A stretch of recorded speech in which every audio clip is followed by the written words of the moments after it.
Hoy, como todos los días viernes, es nuestro bloque Visión de Líder.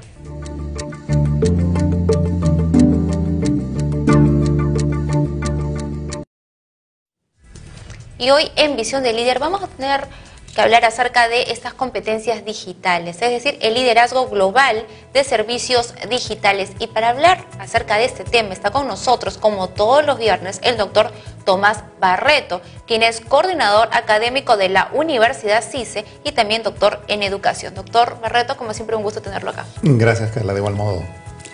A ver, cuando uno piensa en liderazgo, ya lo hemos ahondado en el tipo de liderazgos en los diferentes campos, pero nos falta uno que es importante, que es en las competencias digitales, ¿no? Vemos este liderazgo que se evidencia en estas, por ejemplo, aplicaciones, ¿no? De Uber, Cabify, entre otros, que son esas empresas que se han adaptado a estos nuevos tiempos. Entonces, para que la gente que nos ve le quede más claro, ¿de qué hablamos cuando nos referimos a liderazgo global de servicios digitales? Se enfoca básicamente en que el liderazgo ya trasciende fronteras. Y ya todo tipo de negocio no solamente está dentro del contexto de un país, sino ya sale a una región o al mundo. Entonces es un poco más difícil. La persona tiene que estar preparada, ¿no?, en este esquema de liderar a miles de kilómetros. Y a veces, por ejemplo, las tecnologías de la información, como tú lo mencionas, en el caso de Uber, una empresa norteamericana surgida en el Silicon Valley, en California, donde presta los servicios, ¿no?, de automóviles alquilados, y que lo tenemos acá también en el Perú. Pero, ¿qué pasa? La empresa, si bien es cierto, tiene un gran flujo de caja y va creciendo, pero Bloomberg, su dueño, el creador de esta organización, ha tenido en algún momento varias críticas. En un primer momento se viralizó hace algunos meses atrás cuando llamaba la atención de una manera muy fuerte a uno de sus trabajadores. Y obviamente vinieron los comentarios tanto dentro de la empresa como del exterior que debería aprender a liderar. A él no le interesó, su respuesta fue: mientras haya flujo de caja, no me importa. Poco tiempo después aparece una denuncia de una ingeniera que trabajaba en ese lugar por acoso sexual. También le restan importancia, la ingeniera tiene que renunciar. Y bueno, de algún momento la competencia aprovecha esa coyuntura de una falta de liderazgo global y plasma en su visión, en su misión, el esquema de que respetamos tanto a nuestros clientes como a nuestros trabajadores. Inmediatamente ya va asumiendo el liderazgo y lo va dejando de lado a Uber. Es donde recién Bloomberg, el creador de Uber, se pone las pilas y comienza a interesarse por el liderazgo global. Exacto, ¿no? Y aparte también el manejo de la comunicación en los distintos países en los que está este aplicativo, ¿no? Que no es lo mismo, porque eso también responde al nivel cultural también que se tenga, ¿no? Entonces a la idiosincrasia que se maneje en los diferentes países, no es lo mismo Perú que Estados Unidos, o que México, o que, no sé, pongámonos España, por ejemplo, que incluso hoy en día hay una protesta, ¿no?, por esos aplicativos. Si bien es cierto, hay también un tema que hay que diseñar, ¿no?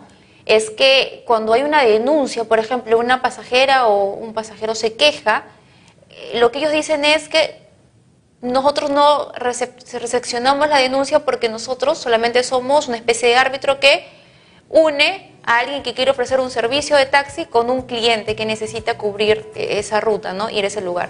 ¿Y ellos qué hacen? Se lavan las manos. Eso también es falta de liderazgo. Por supuesto, es una falta de liderazgo total. Ahí el señor Bloomberg, como te comenté, tiene que tomar acción. Veamos la diferencia con el que dirige Amazon, Jeff Bezos, el creador de Amazon. Tú sabes que es una librería digital.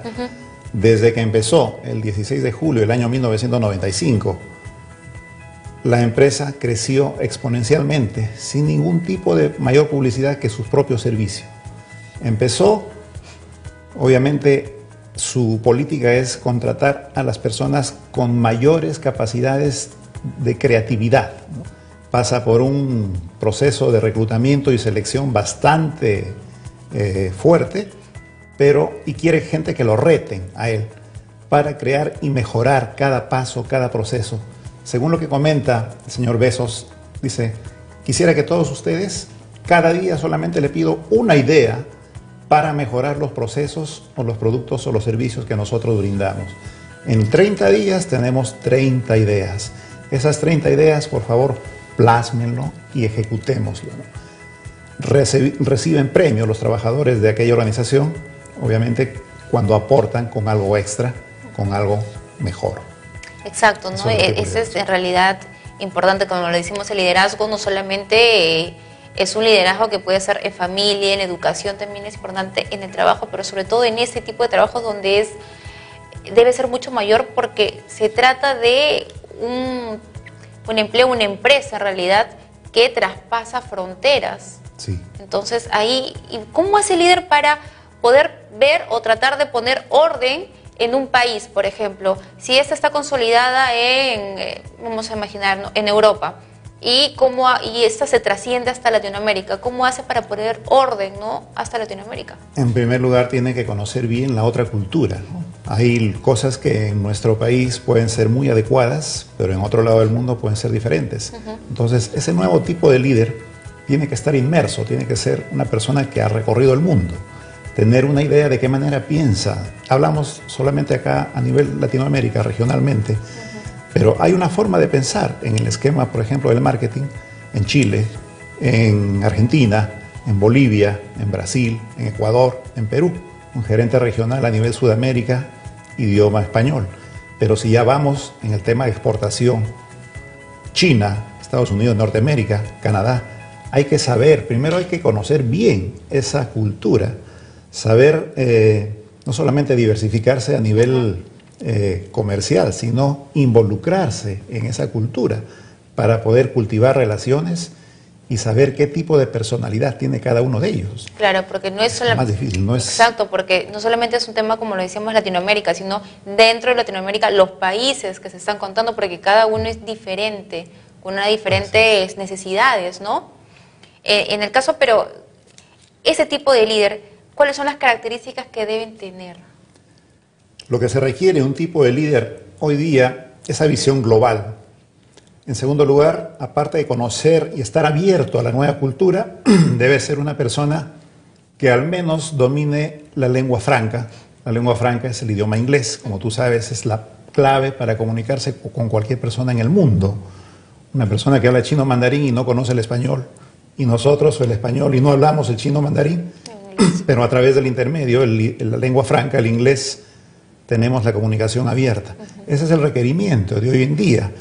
El trabajador, el empleado, el profesional de todo nivel que aspira a gerenciar debe tener inmerso en sí mismo el idioma inglés avanzado, ¿no?, a nivel negocios. Esa es una clave. La segunda, como te dije, el conocimiento, aprendizaje y respeto por las culturas diferentes. Exacto. Adaptarse, ¿no? Adaptarnos. Eso, pues no cambiarla, sino adaptarse al país que está. Incluso, y eso no tiene mucho que ver con lo de servicios digitales, pero por ejemplo con los McDonald's, incluso llegó hasta la India, ¿no? A diferentes países y trataban de adaptarse a esta cultura, ¿no? Tratando de mantener, o sea, llevando el producto que ellos hacen, pero sin ser tan transgresor, ¿no?, para no asustar a esta posible clientela. Así es. Hoy día, por ejemplo, SEAT, la fábrica de automóviles española, conjuntamente con Volkswagen de Alemania, han formado una escuela de liderazgo enfocada básicamente en cómo sus líderes deben crecer para manejar las diferentes sedes que tienen en el mundo, porque son dos empresas automotrices globalizadas. Una escuela de líderes, donde ellos son capaces, mediante un guía, una especie de coach gerencial, conocer sus fortalezas, sus debilidades, y esas debilidades ellos mismos, a través de preguntas proactivas, desarrollan una respuesta para mejorar. Ellos mismos desarrollan su estrategia, su plan de acción. A mediano o largo plazo superan esas limitaciones que tienen y se vuelven realmente líderes internacionales, líderes globales, ¿no? Exacto, líderes globales. Eso es lo que se espera, ¿no? Esa es la meta, ¿no? Porque uno cuando pone una empresa, la idea siempre es internacionalizarse. Entonces, al hacerlo, ya te tienes que convertir en un líder global, ¿no? Por otro lado, por ejemplo, podemos ver, existe la cada vez menos tendenciosa, pero hubo la famosa parálisis paradigmática que ocurrió con los relojes suizos. O sea, es el año 79. Los mismos suizos desarrollan el reloj de cuarzo. Los ingenieros lo plantean a la gerencia le dice, pero ¿cómo eso va a ser el último paradigma del tiempo? Los relojes que siempre hemos hecho hace más de 100 años tienen resortes, tienen muelles, tienen 200, 300 piezas, son perfectos. ¿Por qué vamos a cambiar a un aparato tan sencillo, tan simple como una pila? Pero los ingenieros le explican a la gerencia, no lo comprendieron. Y su gran error, ¿cuál fue? No protegieron la idea. Al año siguiente, en 1979, hay un Congreso Internacional de Relojeros. Pasan diferentes empresas de la competencia, pasa Seiko de Japón, siempre Japón, el proactivo, observa, saca información, toma fotos. En 1980, todo el mundo está lleno de relojes de cuarzo, mucho más precisos, más versátiles, con circuitos impresos, y hasta una niña podía tener un reloj porque podría comprarlo por 10, 15, 20 soles. Mucho más livianos. Además. Mucho más liviano.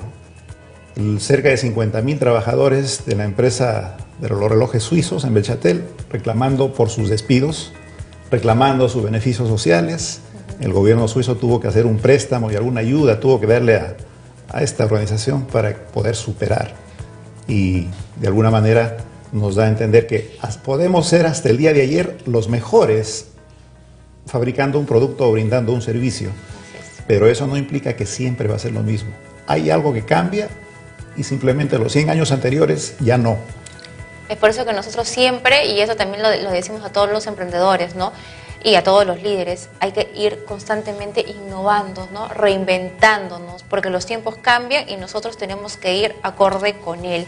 Ha sido este tema interesante, liderazgo global de servicios digitales, y ha estado con nosotros el doctor Tomás Barreto, quien es coordinador académico de la Universidad CICE y también doctor en educación. Muy amable, doctor, por todo. Gracias.